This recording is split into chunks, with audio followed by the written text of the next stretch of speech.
Hi, my name's Stewart Lynch, and in this video we're going to dive into SF symbols and their applications with SwiftUI. We'll be learning all about the different types of symbols, including applying symbol variants and rendering modes, as well as localized context rendering. This video is sponsored by Stream. Stream Chat is the easiest way to add messaging to your iOS apps.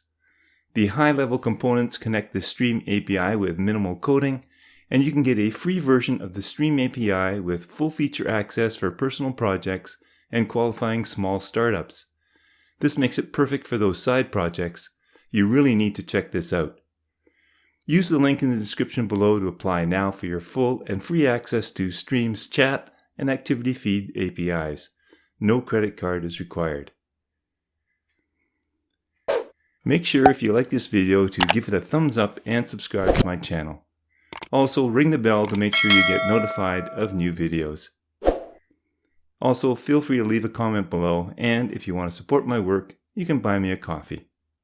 SF Symbols introduces a comprehensive library of vector-based symbols that you can incorporate into your app to simplify the layout of user interface elements through automatic alignment with surrounding text and support for multiple weights and sizes. First introduced in 2019 at WWDC, with version 3.2, there are now over 3,300 symbols that you can use in your applications. The feature set has grown to include 4 different rendering modes, and some even support multiple colors. In this video, we'll be exploring how to use these in a SwiftUI project.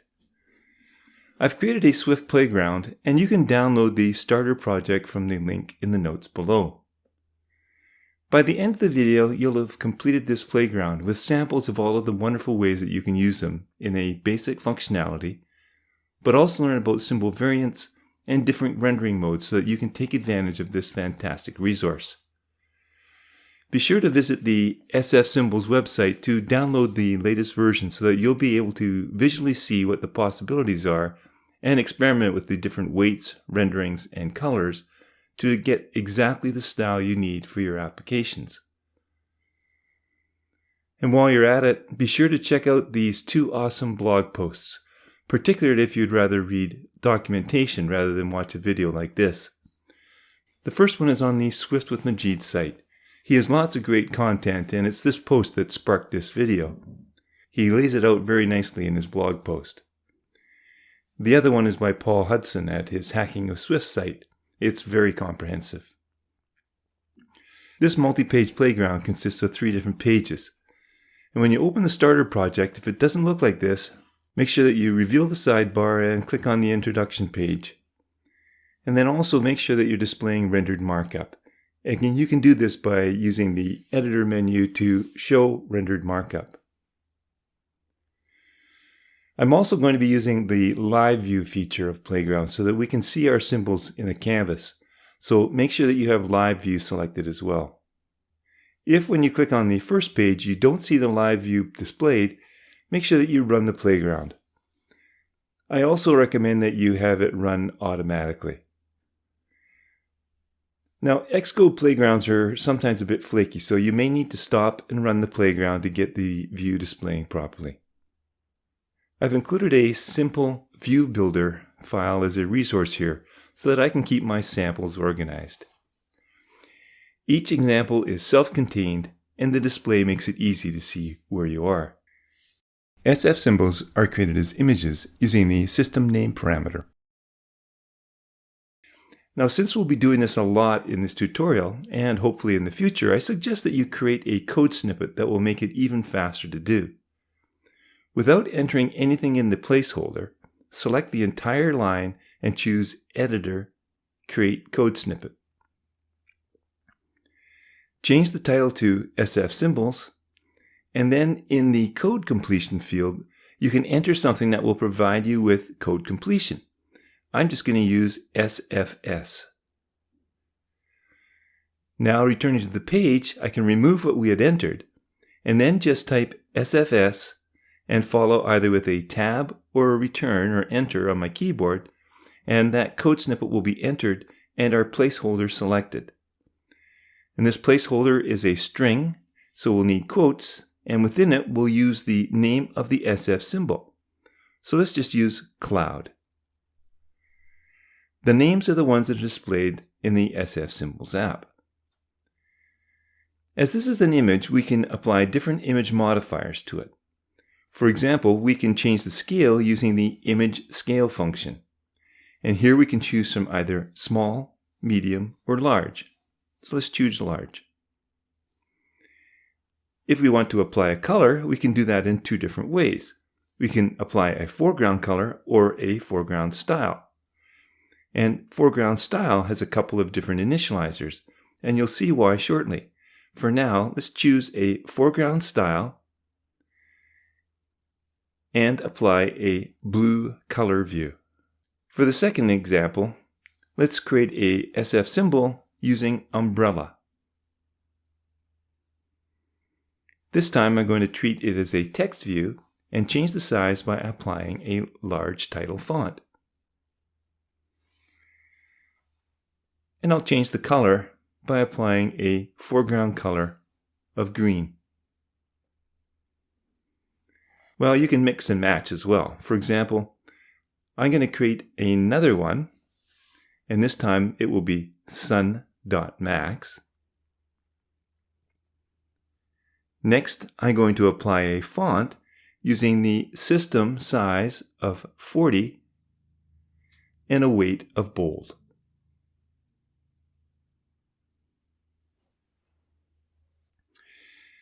And the foreground style that I'm going to use doesn't have to be a color. It can be anything that is a shape style. For example, I'll apply a linear gradient, and with the gradient's array of colors being yellow and red, with the starting point at the top and the end point at the bottom.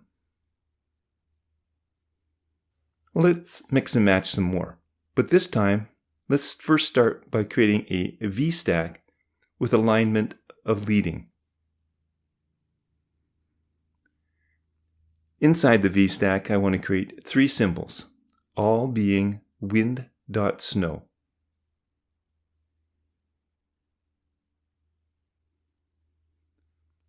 For the first, I'm going to apply a font of type title. For the second, I'll use an image scale of large.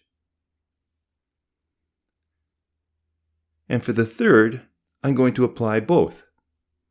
Now I've chosen an alignment of leading so that we can actually compare the different sizes. But let me also apply a foreground color of gray to the entire V-stack. You'll see that by aligning to the leading edge, we can see how the different sizing compares and is applied. SF symbols can also be used as labels.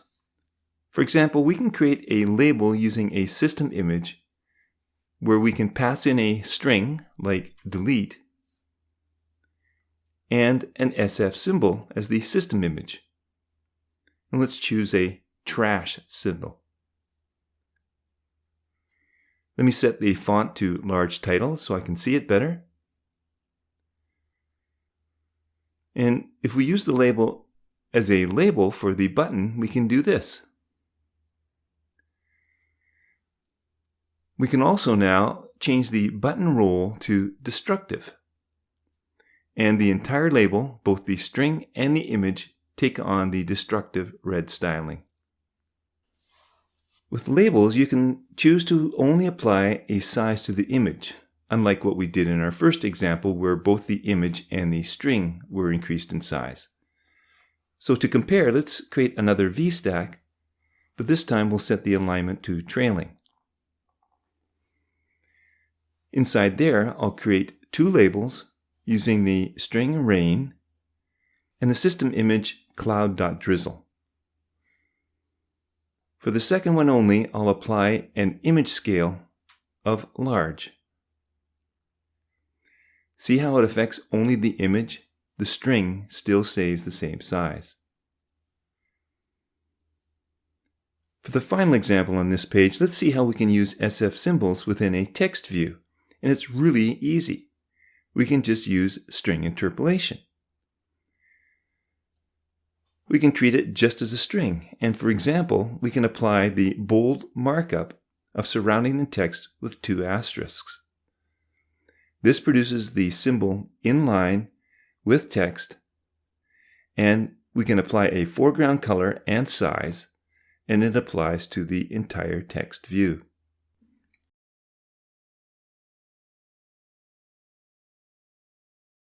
Although there are over 3,300 different SF symbols that you can choose from, many of them are just variants of a particular one.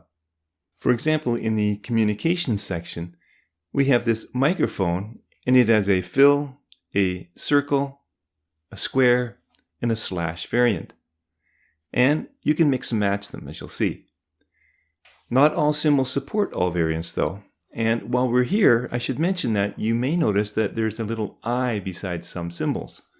If you tap on it, you see that it says that this symbol may not be modified and may only be used to refer to Apple's Messages app. And this means that you can't use it anywhere else within your application unless you are referencing the Apple's Messages app.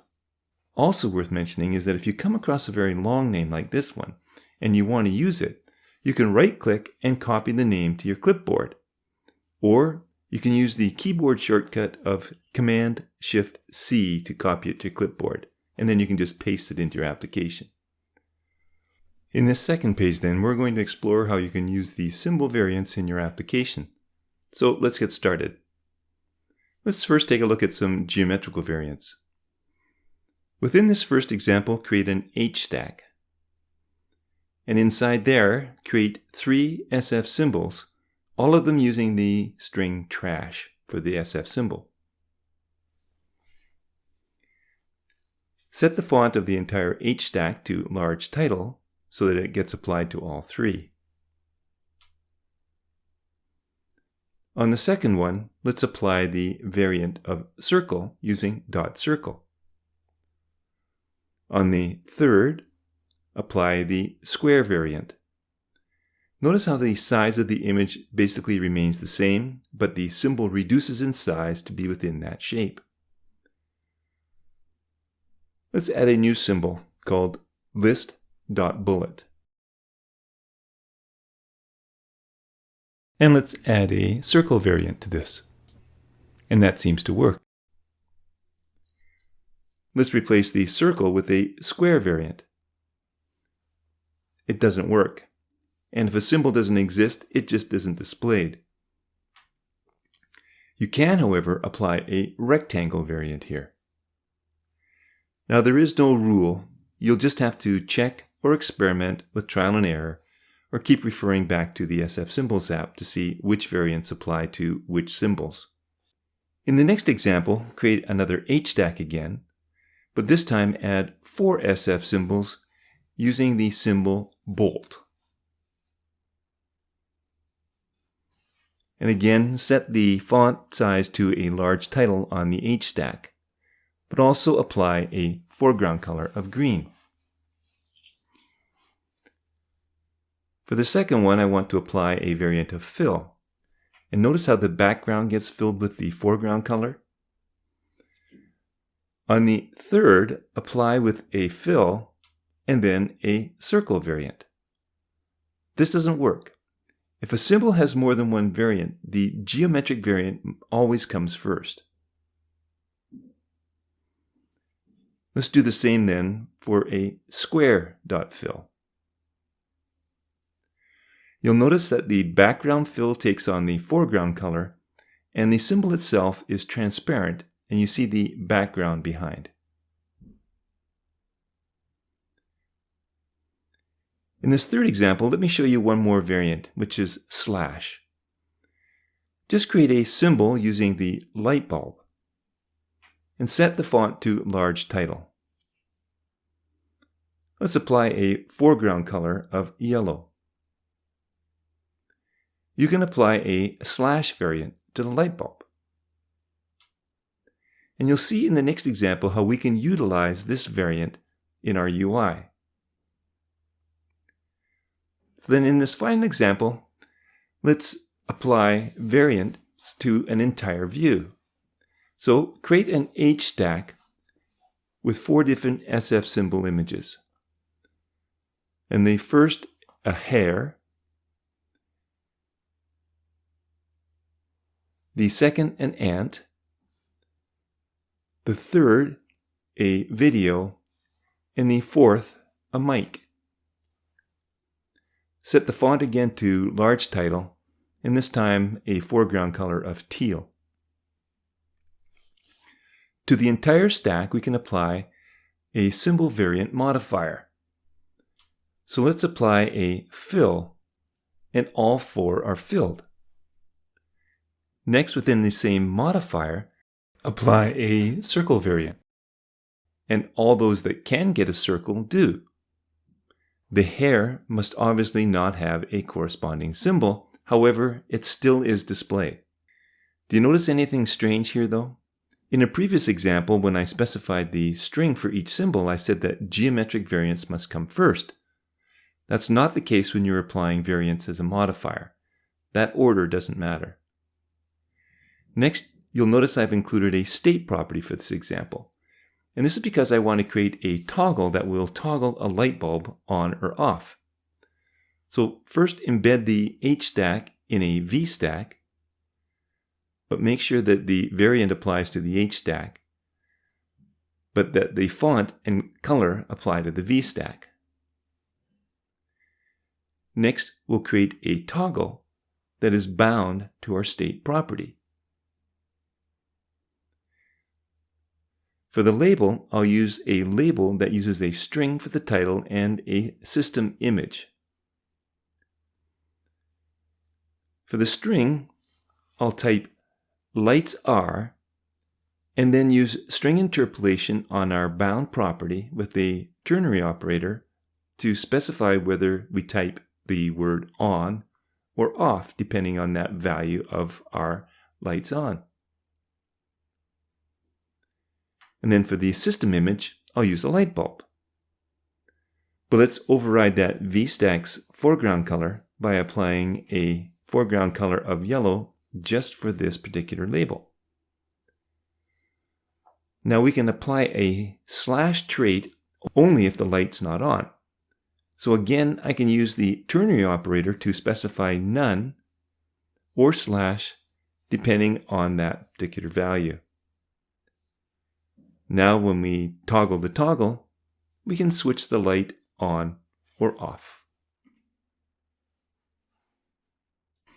SF Symbols supports 4 different rendering modes, with the default being monochrome, as we've seen in all of our examples so far. In the SF Symbols app, you can reveal the inspector on the right, and when you tap on one of the SF symbols, you'll see which mode it supports. It will depend on which SF symbol you use, as they do not all support every mode. If you click on the Next tab in the inspector, you can see that you can change colors and sometimes more than one depending on the rendering mode. Let's see how we can take advantage of that then. So on the third page, let's take a look first at the default. I'm going to create an H stack containing 3 SF symbols in it: cloud, cloud.sun, and cloud.sun.rain. And we're going to use this in every one of our examples here. So we'll embed the H stack inside a V stack, and then duplicate that H stack as the second item. We'll apply a large type font to the V stack, and then a foreground color of blue. On the second H stack, I'm going to apply a symbol variant of fill.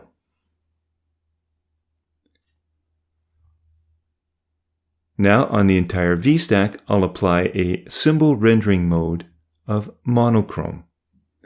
And you'll notice that nothing changes. This is the default mode, so we could leave that out entirely. So let's just copy that entire body of our sample view and paste it in to the body of example 2. But this time I'm going to change the mode to hierarchical. You'll notice that this time the foreground color is used with varying degrees of opacity, and it applies to different layers of an SF symbol if it supports layers. And you can see that on the third fill symbol, it has 3 layers: the cloud, the sun, and the rain, while the second has 2, and the first only 1. 3 is the maximum number of layers that we can use, and by changing this rendering mode to palette, as you'll see next, we can get different effects. I still have that first example on the clipboard, so let me just paste it in here and change the mode to palette. At first glance, it does nothing. It looks like the monochrome example. And that's because you don't apply a foreground color when you're using the palette rendering mode. Instead, we apply a foreground style. And you can see that I have an option for primary, secondary, and tertiary. And these are our 3 different layers. Each is a shape style, as we know, that is needed for a foreground style. So we can choose and apply any kind of shape style I want. Let me just apply 3 different color views: red, green, and gray.